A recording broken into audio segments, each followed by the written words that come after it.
Hit you with another one of them old phenomenal shits.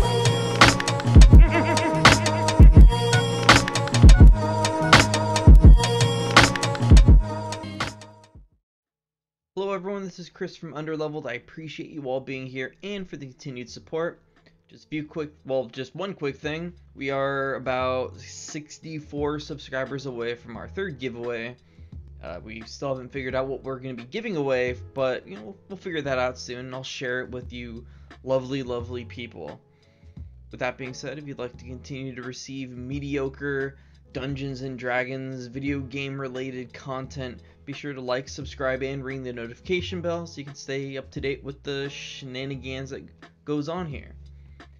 That being said, let's get right into it. So, to be perfectly clear, we're going to be talking about the living tome system for Skyraiders of Abarax.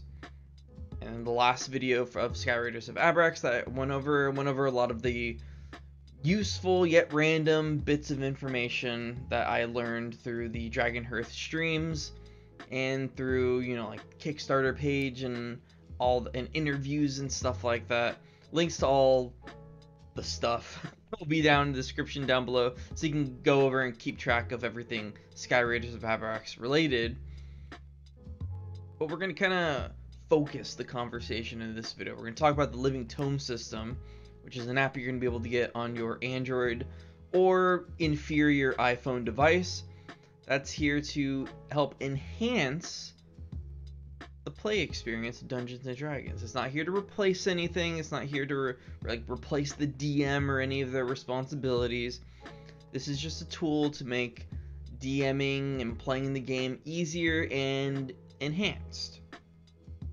You can easily play through any of the Skyraiders of Abarax adventures without the living tome system. Will you be missing out on some extra fun? Yes, but the game will still be there. You'll still be able to play. You don't need to use the application.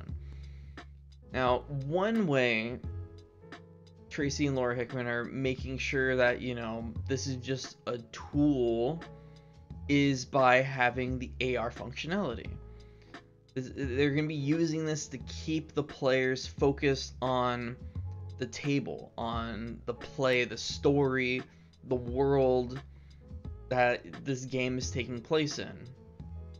And they're going to have AR functionality in the books, the DM screen, the little cards that you got from, and the dice mat. So a lot of stuff is going to have AR functionality in it. And that's one way that they're, you know, hoping to keep, you know, everyone's focus on the game, is having any and all assets kind of lead you back to the game, in this case via AR functionality. Now, the application is going to know various things about the game that you're in, who you are, be it you being the DM or the player, and specifically, you know, which player you are, which character you're playing. It's going to know the stats of your character, and it can figure out if you know, like, what you know of the history of a specific location that you're in, because it keeps track, you know, where you're at in the story, so obviously it would know where you are. And whether or not you know what an object is or how it works, you know, be it like traps or certain mechanisms in an arrow ship.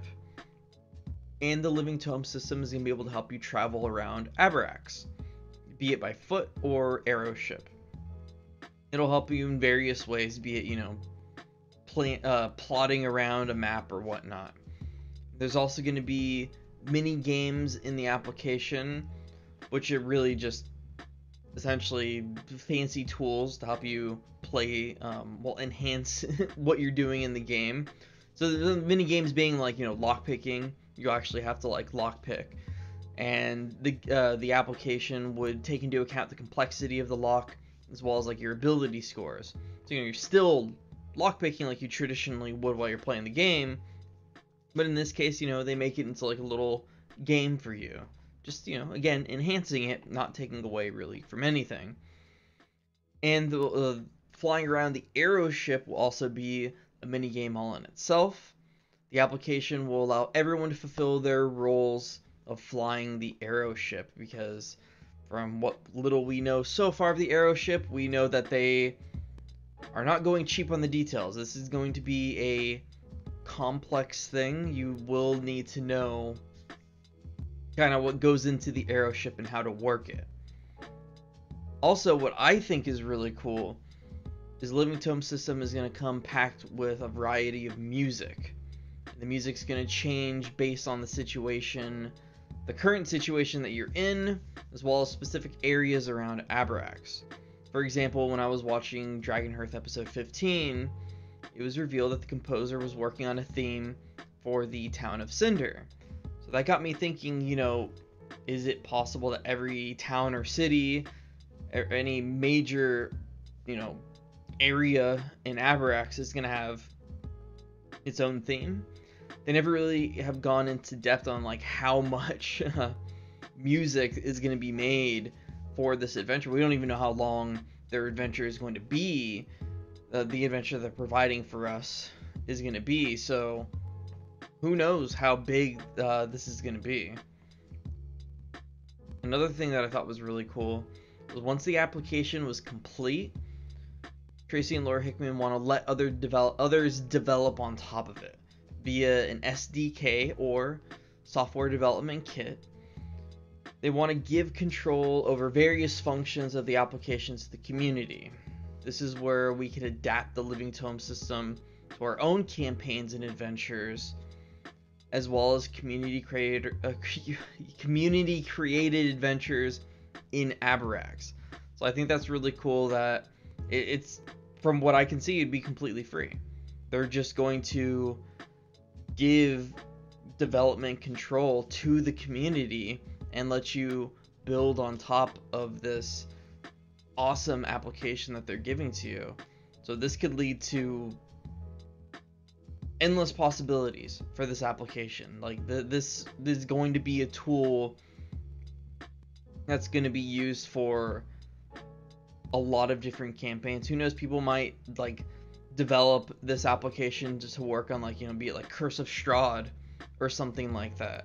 So I think it's awesome that, you know, they're providing this to us, but they're also, it's like a gift to the community. I can only see it enriching Dungeons and Dragons as a whole. So with that being said, that wraps up this episode of Skyraiders of Abarax News. Not a whole lot here. I think a lot of the stuff I've kind of already covered in some of my other Skyraiders videos, but I really think I went over the most important bits. If I did miss anything though, feel free to let me know in the comments down below, and I will make sure to make an amendment or something. I'll figure out a way to get the news out to people. This is by far one of the most interesting things to come out of this Kickstarter, and I'm really excited for everyone to get their hands on Skyraiders as a whole, and especially the Living Tome system. So thank you for swinging by and supporting the channel. The next episode is going to be information that I've learned about Undrlvld, which is the world where Skyraiders of Abarax takes place in, as well as the island of Abarax itself. So this is going to be more of like a informative lore episode. That's going to be the next one. And then after that, I don't know if I'm going to take all the emails that they've given us and just kind of pack it all into one video, or break them up into separate videos, or what. But you'll at least get 2 more news update videos on Skyraiders, and then we wait to get fresh new information in the months to come. That being said, again, thank you for the support, thank you for swinging by, and if you want to see anything specific on the channel, let me know in the comments and I'll see what I can do. So, have yourselves a good day, and I'll catch you in the next one.